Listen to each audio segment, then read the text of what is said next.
Welcome, Unity community and beyond, to our Spotlight series, where we shine a light on our Unity Living Facilitators.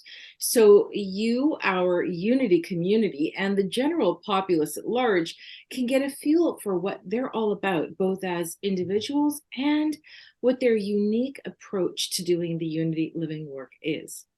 I'm your host, Renata Duma, or Rada, Master UNITY Living Facilitator.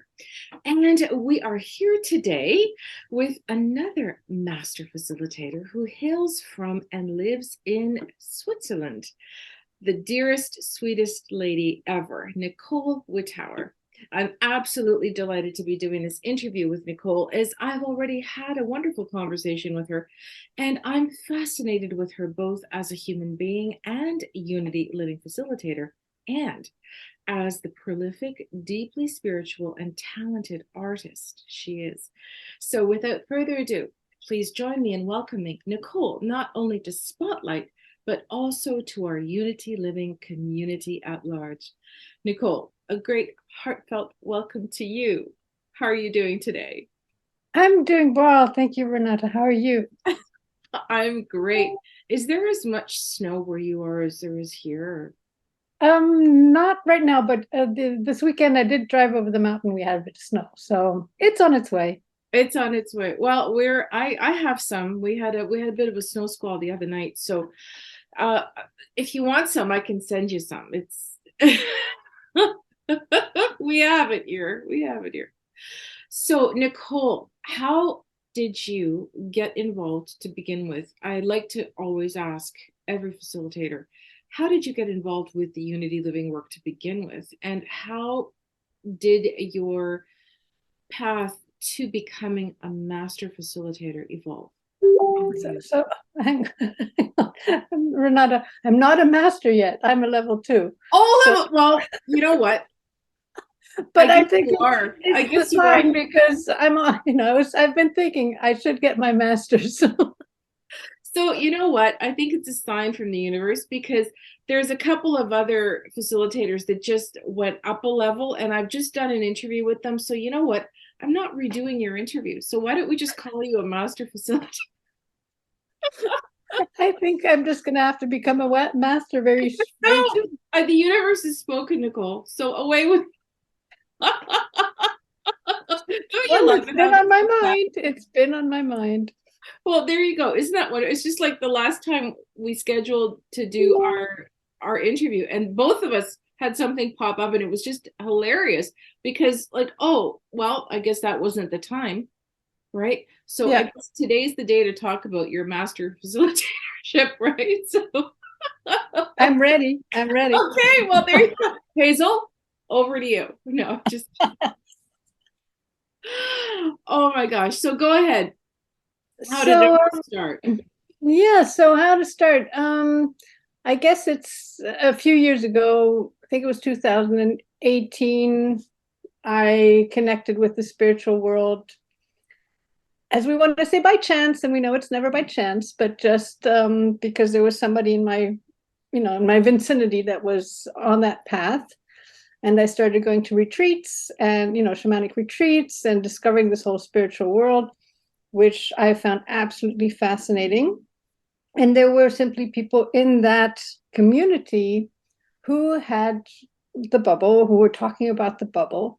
And interestingly enough, one of the people who wasn't actually part of this community, but I met outside of that community, knew Jonathan, had worked with Jonathan, had the bubble and all that, but it's not through him that I found out about this, right? I found out through this other community. But as we know, everything comes together That's right. perfectly. That's right.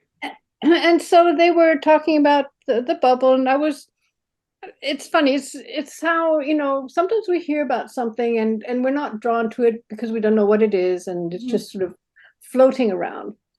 And then I got to a point where in my own coaching, in my own life, all of a sudden I just felt, I literally woke up one morning thinking, okay, it's time for me to talk to Hazel, this Hazel that I'd heard so much about. And so I sent her a message and, said, I'm a friend of so and so, and I've heard about the bubble so much. And so, can we get on a call? I want to know more and I want to explore this. And so that's how it started. I just felt that for me to go further in my own development, I needed something that wasn't on the 3D plane. I could feel that I had exhausted the resources that were sort of, at the earthy level, if we can say so. Mm-hmm. And so all of a sudden I just knew I needed something more, needed something that was coming from elsewhere. And I jumped in and I've never looked back, and I went through the, different levels, and now I'm working, with shamans and other people who are interested in this kind of thing. Oh, fantastic. Fantastic. Yeah, now I understand that alongside of your Unity Living work, you do this incredible artwork. And I'd like you to tell us more about it and how you see it sort of intertwining with the Unity Living work. So I'm somebody who's always had a very busy brain. Mm. And I'm also somebody who's always loved drawing, painting, and all that. I thought when I was a teenager that I would actually go into that world, but I didn't pass the right exams, and since then I've just been sort of drawing in my own time, painting my own time. And when I was getting to a stage where I was starting to really try and dig into some of these concepts, these worldly concepts, but also beyond worldly concepts, and the game of life and energies and all these things, it was just getting so exciting, but also overwhelming in my mind, that I felt that I needed a way to to see these things in a structured way. And I'm a very visual person. I really need to see them. I can't just write them down. If I write ideas down, they just become big stacks of paper. And then the overwhelm isn't in my head, it's on my desk, and it's the same thing, and I don't want to read through them. But when I take some time to try and draw it, first of all, it puts me in a state of, in this meditative state. Mm-hmm.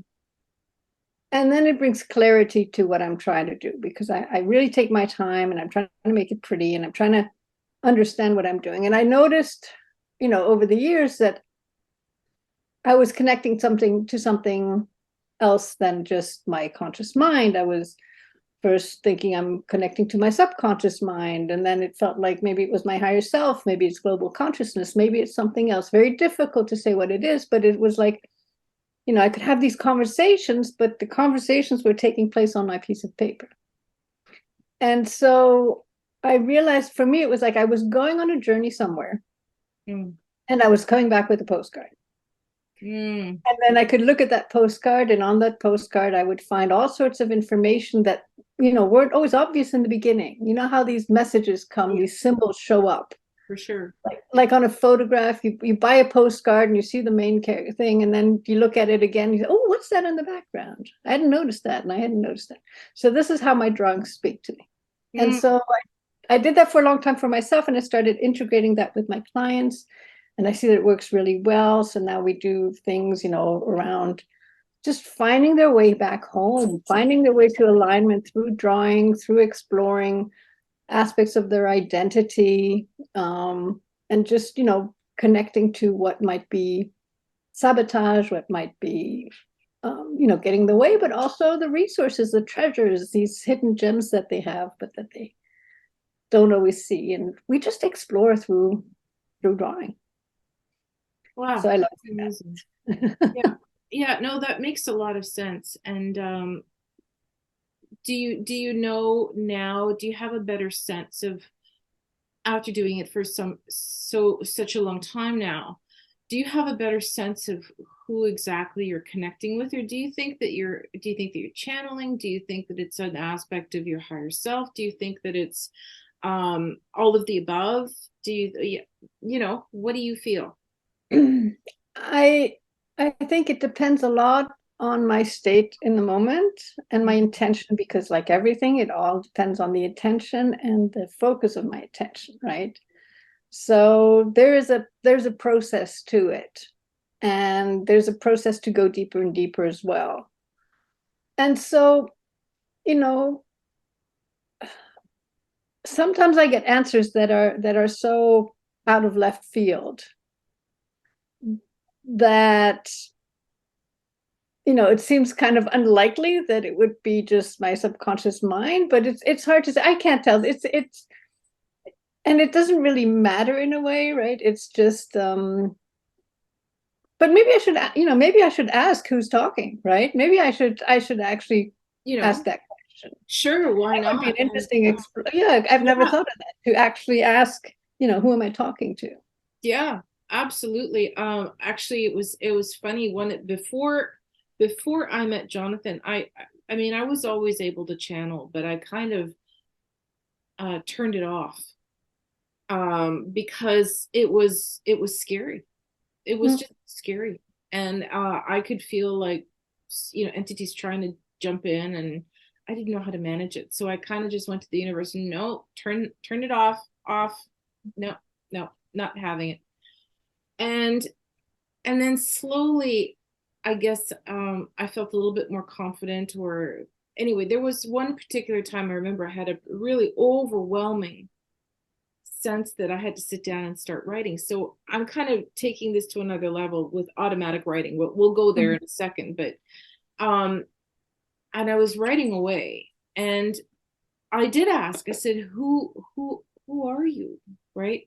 And they said Melchizedek, and I went, "Oh." And at the time, I didn't know what that was. I had to look it up, and all I knew was that, like Google said they were, three kings of the Orient or some nonsense. They didn't even give me the proper understanding, because back then, like 10 years ago, 12 years ago, nobody talked about Melchizedek, nobody talked about Blu-ray beings, nobody talked, I mean, if they did, it sure wasn't in the mainstream. So I remember when my first emails with Jonathan and with Hazel, I sent an email saying, well, I channeled this group called, or this person, I don't know, called Melchizedek. What do you think? Right? Anyway, Jonathan jumped in a car and he was here. He came to see me 2 hours later. Right? So I'm like, okay. So it does help to ask, you know. And I know now also from my work, because I'm always somebody comes through when I do work, and I'm noticing that the messages, the voice is changing, the salutations are changing, the energy is a little different. So I don't think it's always Melchizedek. I think it's sometimes just other members of Unity. So now that you're going to be a master facilitator, not that you can't do it at, where you were at exactly now, but it might be a new direction. And how do you feel about that? It's interesting because when I'm asking questions in my head, I know when it's Jonathan, because, as you say, of the voice, like, Yeah. he's got this very strong, very direct, very, short words, Yeah. like there's no doubt about it type of thing. He comes in very strong. Yeah. So I know when it's him. I also know when I'm talking what I call to the witches. So I have a connection with witches who come through me. And they have this lovely feminine energy, and they're very, very physically powerful. I've channeled them sometimes. Like when there's about 50, I'm okay, but I have had the opportunity to channel several thousands, and that was physically overwhelming. So Wow. I have different ways of channeling. I also channel through physical light language. So typically my hands will start How moving and will tell me things. So cool. when that's happening, I don't feel necessarily that I'm just talking to my subconscious mind or my high self. I do feel that there's something else involved, Oh yeah. and I'm okay with that. But it's funny because when I draw, I guess because it's such an intimate place, you Mm-hmm. know, Mm-hmm. I've never really explored that space with other entities. But I certainly will. There you I go. There you go. will, because for me, it's a place to understand myself. And so it's to understand my path and what I want and those kind of things. So I've never actually thought about bringing another entity into that space, Mm. because for me, it's all about self-discovery when it comes to drawing. Right, right. But you've given me some ideas, so I will let you know. Oh, that's great. And I'm also wondering when you work with someone in terms of them discovering and, drawing, et cetera, um, do you talk to them in terms of bringing forward other entities or the higher self or whatever? Are you coaching them in that kind of experience as well, or is it just simply whatever comes through? It's that slow and easy process, isn't it? To take somebody, to help somebody move forward in a sphere where they're still they're getting uncomfortable enough to move to grow, but not too uncomfortable to feel completely out of their depth. Mm-hmm. So usually the whole drawing approach starts sort of, it's kind of the beginning. It's the easing them into it. I don't necessarily talk about, the unity bubble at that stage, I see. because they might not be, spiritually open to that at that stage. But as we're going through this work, through the drawing, through the conversations, the coaching conversations, it becomes more and more clear to them as well how things actually work. These synchronicities, these things that they can't explain, but just, because they're coming closer and closer into their own alignment. Of course, the synchronicities are so much more present, and they're starting to see this, and they can't deny it. So as we move into that space, and we're starting to have a different kind of conversation, then I start talking about the bubble, the unity field, and so it's a progressive thing. By the time we're in the bubble and doing protocol transmissions and things like that, yeah, the cat is out of the box, and then I talk to them more about. Then I have the visions during the transmissions, and they're kind of they're interesting because they're almost like a story. They follow each other. It's like there's the next one picks up where the last one left off, and it's happened that it was like people would feel that that's where they were going. Like they would remember my vision during that time and really, oh, okay, I'm in that phase now, so I just need to hang on. I need to hang on because I know afterwards that's gonna, unfold this way, and it's very interesting. So, and then I use the drawing more for them. It's like a meditation at that stage. The drawing meditations to connect with the protocol that we're at. So I have little drawings like coloring pages for the flow or for the garden or for the breaking mountain, so that they can sit in that energy in that space for 5 or 10 minutes by coloring and opening themselves up to it more. So that's how I use the maps at that stage, right? But the other stuff happens more prior to the bubble work. Right. So have you actually got like pages ready for people that you can give them that are like about the flow and about the open heart? Yeah. Really? Oh my God. Yeah. I would love for you to share those with other facilitators, and because I would love to be able to work with people that way. And what keeps coming up for me when I'm talking to you? Two things: shaman work and automatic writing. Mm-hmm. So it's almost like this is an aspect of automatic writing, and automatic writing is what leads to full-on channeling and being able to do that. And I'm wondering if that might be something you might like to explore, and also then take your clients on that journey. It's happened to me a few times, not often, but it has happened to me. And the interesting thing that happens is as I'm drawing, they're actually not just drawings, there's writing included in it. So typically there will be all of a sudden questions or answers that show up in the drawing. So, and sometimes they're very like, they come in at a certain force, and then I'd write them, I draw the words. I think, wow, I was not expecting that, right? So it is a combination of drawing and letters and writing that comes through. Right. So it's automatic drawing. It's automatic drawing with a bit of, narration. Yeah. Well, it's there you just come up with a whole new way of communicating with spirit, you know? Like I think it's fascinating. I think it's absolutely wonderful, and it's so approachable because everybody loves to doodle. You know, it's such a subconscious thing, right?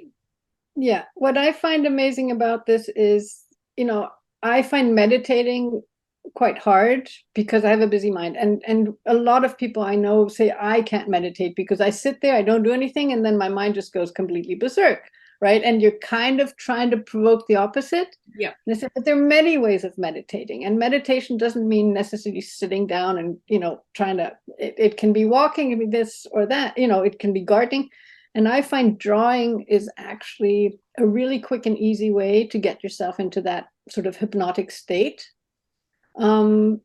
Because my sort of explanation for that, and actually I've talked to somebody who does hypnosis and things like that who confirmed it. The moment we take a pencil and we start drawing, or that's why I don't write, I draw my words, right? They're like outlines. So I'm in my creative headspace. I'm in the right side of my brain, right? Creativity, Correct. subconscious mind, everything. I'm that space. Correct. So left side of my brain, the analytical, getting in the way, sabotage, where everything too analytical happens. It's like it says, "Oh, okay, we're doing that now. We're being all Right. doodly and creative. I'm going to go for, I'm going to go for a nap. I'm going to go take a break. You don't need me right now." That's Right? right. And it just opens up that space for the right side of the brain to just say, "All right, we got room now. Let's express ourselves, right? Let's take advantage and just go for it." And so it's a very quick way of getting into that state. I have developed like a process for it. I go through sort of these steps and to slow myself down. It's all about slowing down the drawing, slowing down the writing. Which is interesting because it's like I'm observing myself doing it. And like I'll be going over the same line several times and just darkening it or making it nicer. And I'm like, oh, okay, I'm slowing down now. I'm creating more space because right now what I'm doing, it's not giving me anything more than just that space, that deepening the state. So it's a lot of fun. It's I like the work to be fun. I mean, we do a lot of work that's not fun, so we may as well make the process as fun as we can, Yeah, right? exactly, exactly. I heard something this morning, and it really resonated with me, and it was from Bashar. And it's funny because last week I tried to listen to this video. It was an interview with him. I tried listening 10 times and I couldn't hear it. I don't know what was going on. I just couldn't hear it. Oh, what is wrong with me? Anyway, this morning I turned at 7 o'clock in the morning. You'd think, and boom, there it was. And I was completely down with every single, nuance of what was being said. And one thing that was brought forward was that life is actually meaningless. And it's all about the meaning that we bring to it. And I'm just seeing your blank canvases, right? And oh, my dishes are just somebody's talking to us through the dishes that are falling above my head. That's interesting. I must have hit on something. So everything is meaningless except for this, what the value and the meaning that we bring to it. So like I said, I'm seeing this canvas of yours and what you're bringing to it. So talk about it from that perspective. I'm interested to see what you might think. Yeah, I mean, I totally agree that for me, life is like a game, and it's about having the ultimate life experience, right? It's not about surviving. It's not about being successful. It's just about having like an opportunity to do stuff that excites us, whatever that looks like, whatever that, And so it's a place where we can explore. And then, I mean, you talk about canvases, a blank canvas. If you look at an artist, right, sometimes they create a masterpiece, but to get to that masterpiece, They will have made many paintings and they will have made many sketches and drawings to get there, right? They don't one day wake up and create a masterpiece. No. But all the sketches and the drawings, when you go and you explore those, they're the interesting bit. It's not necessarily the masterpiece and go, oh wow, yes, it's impressive, but it's the journey that got them there that's so interesting. It's all the, you know, the stuff they've ripped up, or the things where you got little notes and it's saying, ah, I didn't get this right and I didn't get that right. And you know, I've had a lot of conversation with people who who are independent business owners and things like that, and they set goals. You got to set goals. You got to know where you're going. And I'm like, that does not resonate with me at all. Yeah. Like, I'm not trying to achieve anything. I just want to have fun on the journey and really embrace the journey. And so, you know, that's sort of how I like to see my role. Is I take people on journeys of self-discovery where they find themselves or they discover stuff about themselves, and they can create the model of the world that suits them. Like, you know, create your own rules, create your own canvas, and go on the journey that really, you know, makes your heartbeat faster. Right. And it's about the joy, right? Finding the joy. For me, it's about joy and peace as well, you know, inner peace. Like to not constantly be thrown off and using our energy to try and deal with stuff that we don't know how to handle. Because then that's such a waste of energy, of lovely, you know, stuff we can do. So for me, it's about using that energy to connect to the stuff that we really love to do, rather than waste it on, you know, people or situations that we don't think we can control or that we're actually contributing to firing up. For me, that's like, I'm thinking, that's not what life's about, right? No. That's just distractions trying to tell you you're not aligned right now. Yes, that's right. It's just a sign. It's just a sign. And what I love is when I talk to my clients and all of a sudden they call me up and they say, oh, you know, can we have a quick coaching session or something? I say, yeah. And I'm in this really difficult place. I've got this challenge, but I'm really grateful. I'm grateful for it because I know that it's going to make me grow. And when I hear that, I'm like, okay, you're going to be okay. Yeah. You're going to be fine because you figured it out, right? Yeah. So yeah, let's get over this hurdle and so forth. But your mindset is perfect. Exactly. That's another thing that I heard this morning. You know, people say, oh, thank God when things go their way. And why don't they say thank God when they don't? Yeah. No? Because there's an opportunity to learn. There's a lesson. There's a reason that something that you don't prefer is happening, right? And that will lead to even greater joy. But that's not what we're being taught here, right? No, and we have to rewire ourselves to be okay with that. But I think when you realize that a trigger is an internal alarm system saying you're getting off course. Yeah. Right? You're just a little bit off your path. So I'm just going to let you know, because if I don't say anything, you won't know. That's right. So let me just make that aware, you know, and then so that you can think, okay, what am I doing over here? Why am I all triggered? Oh, all right, get back, you know, to my alignment and grow from that, because I don't want to get triggered every 5 minutes by something like that. And yeah, I love the paradoxes that we're presented with in the universe. Isn't it wonderful? And I bet you have amazing drawings that illustrate that paradox. Yeah, no, it's because you know, that's a whole can of worms that you know we can spend hours talking about. But I next love interview. Next interview. I love the awareness around paradoxes, and that the fact that there's never just one side to things, and you know, nothing is ever only good or only bad, or you know, always no such thing.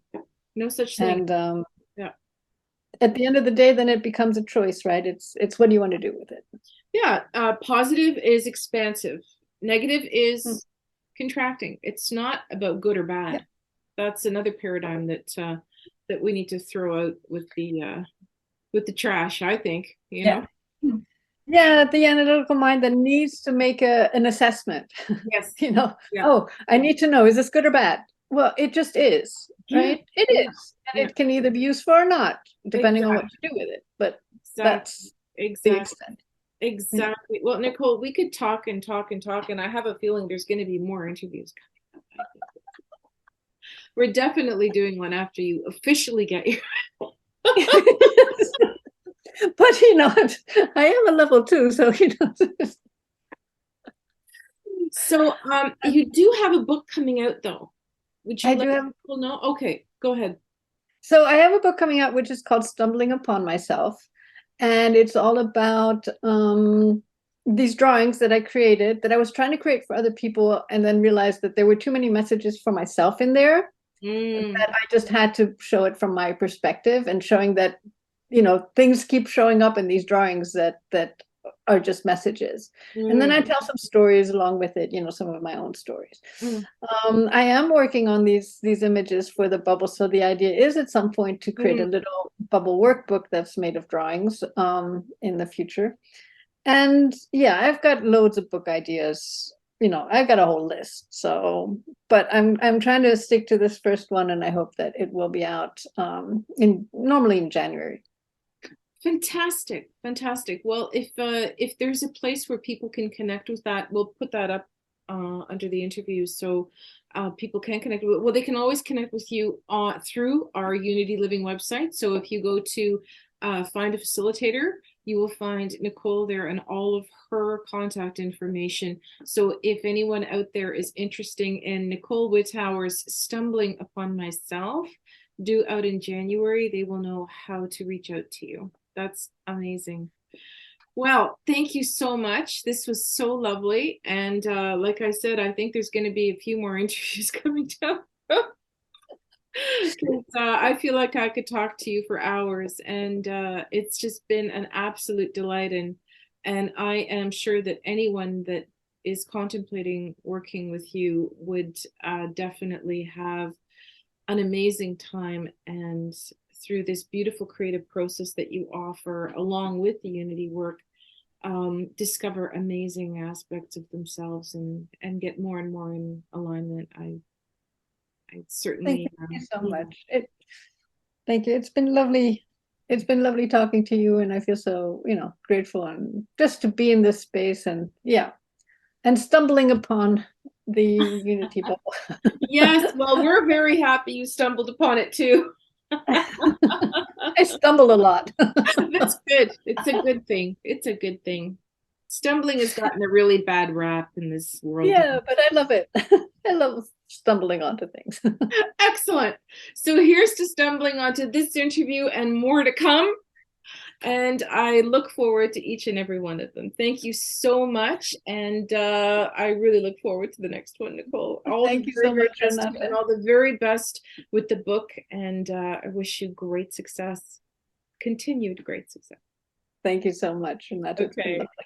Thank you so much. Ciao for now. Ciao.